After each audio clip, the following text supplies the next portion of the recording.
हज़रत अबू हुरैरा रज़ियल्लाहु ताला अन्हु फरमाते हैं, मन आना अला क़त्ल मुमिन शत्र कलमतिन, फरमाया अगर किसी बंदे ने एक कलमा के बराबर कत्ल की, कहीं बात हो रही थी कि फ़लाँ बंदे को कत्ल कर दिया जाए नाहक, उस बंदे ने एक कलमे के ज़रिए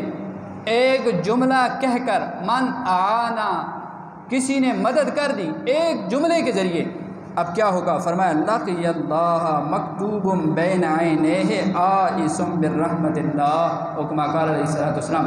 नबी सल्लल्लाहु अलैहि वसल्लम ने फरमाया जिस शख्स ने किसी मुसलमान के नाहक कत्ल में एक जुमला की मदद की, कितनी, हथियार नहीं दिया, उसके साथ चल कर नहीं गया, बल्कि एक जुमला मदद की। अब अज़ाब सुनिए, सरकार अलैहिस्सलातु वस्सलाम फरमाते हैं क़यामत के दिन अल्लाह रब्बुल आलमीन उससे इस हाल में मुलाकात करेगा,